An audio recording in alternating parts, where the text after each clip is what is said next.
Hello, Oilers fans. Austin here, and welcome to today's pre-game report between the Edmonton Oilers and the Dallas Stars. The Stars right now are on an absolute roll. They have won 7 games in a row. They've won 8 of their last 10 games. They're one of the best offensive teams in the entire NHL. Their defense is starting to figure things out. Their goaltending is starting to get a little bit better, and it looks like Dallas is heating up at the right time, and they could legitimately be the team to beat in the Western Conference this season. So for the Edmonton Oilers, this is a huge measuring stick type game. We'll see how Edmonton can hold themselves against a team like Dallas. The Stars have so much depth on their roster. I think they have 5 or 6 20-goal scorers on the team right now, which is just unbelievable. Up and down their lineup, they have stars that can just absolutely make you pay if you are not on your toes. But the Oilers have had some success in recent years against Dallas. You'll see on the screen right now, I have a little graphic. Edmonton has won 6 of the last 10 head-to-head matchups, and they've won 4 of the last 6 overall head-to-head. Now, they did win back in February in overtime, and their loss back in November, that was when Sam Gagner, his first game back with the Oilers, he scored 2 goals. The Oilers lost by a goal, but they did outplay. They outshot the Stars that game. It was just unlucky.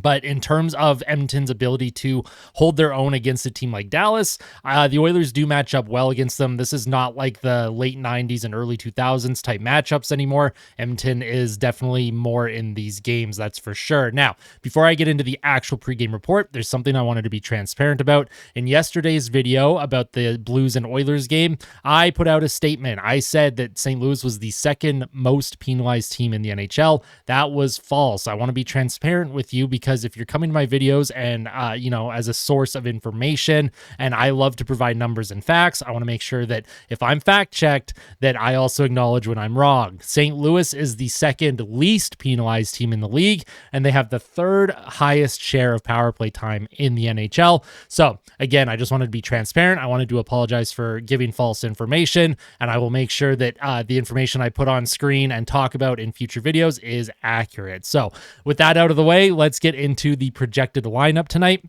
Now, there's nothing official yet. As I like to always mention with the projected lineup, this is never official until you see Tony Brar, Daniel Nugent-Bowman, or Bob Stauffer, any of the Oilers media guys put out a tweet from Morning Skate. This is just the lineup that the Oilers had in their last game against the St. Louis Blues. They had Nuge with McDavid and Hyman. They had Henrique with Draisaitl and Perry. They had Evander Kane with Ryan McLeod and Warren Fogle. And they had Matthias Janmark with Sam Carrick and Connor Brown, and Derek Ryan was the scratch. Usually the lines are pretty consistent. However, that 4th line, someone usually rotates out, someone comes in. So we'll see what it looks like tonight. You could very well see Derek Ryan back in the lineup tonight.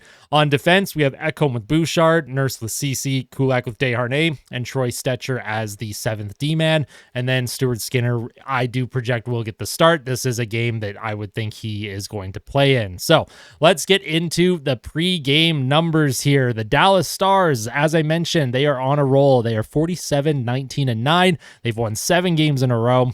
They rank 6th in the league in expected goals for at 53.93%.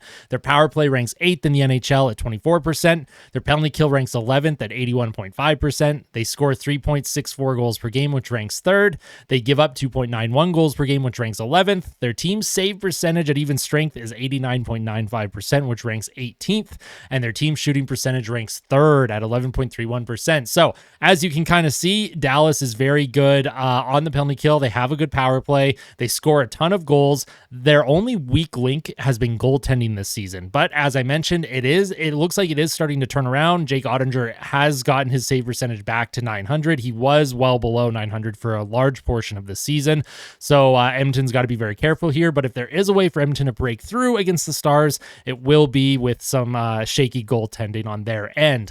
On the Oilers side, they are 45, 23, and 5. They are 6-2 and 2 in their last 10. They are on a 1 overtime loss losing streak. They continue to rank 1st in the entire NHL in expected goals for percentage at 57.98%. Their power play continues to rank 2nd at 27.5%. Their penalty kill ranks 15th at 79.7%. They rank 4th in goals for per game at 3.61. I believe it's actually 3.59 now. I don't know why that didn't update. Their goals against per game is 2.85 goals against per game, which ranks 9th. Their team save percentage is 90.77%, which ranks 8th. And their team shooting percentage is 9.97%, which ranks ranks 12th in the league. So the Oilers, they're top 10 in most statistical categories. That penalty kill, as I mentioned in previous videos, it's kind of up and down. It has been much better recently. I thought their penalty kill against St. Louis looked very good. They only gave up the 1 goal to Shen, but they did kill a 5-on-3 in that game as well. So I do like Edmonton's chances tonight. I'm going to say 4-3 Oilers is my prediction in overtime, just like the last time these two teams met back in February. And my player to watch here is Evander Kane. Now, Evander Kane this season, he does have a goal and an assist against the Stars. So he seems to play very well against Dallas just historically. And he has not scored in 20 games, and he is due for a goal. He's at some point, as I mentioned, the floodgates are going to open. He's going to score, and it's going to be great, and he's going to start to get on a roll here. His underlying metrics have been very positive. He is driving play when he's on the ice. His line mates are driving play when he's been on the ice in the last 10-ish, 15 games.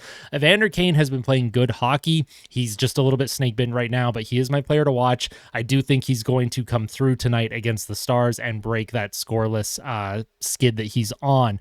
Now, the start time for the game online, it says 7:30 p.m. Mountain, but it'll be puck drop is closer to 7:45 p.m. Mountain Standard Time, according to people that I've seen talk about it on Twitter, like Jack Michaels. So it will be a bit of a later start time in Dallas. That is 8:45 p.m. Dallas time. So the Stars and the people that are going to the game in Dallas, that is a late start, 8:45 p.m. Local time start. That would suck if I lived in Dallas. I don't know why it's such a late start for them, but Edmonton's just going to have to make sure that they're ready to go and not as sleepy as I will probably be at puck drop.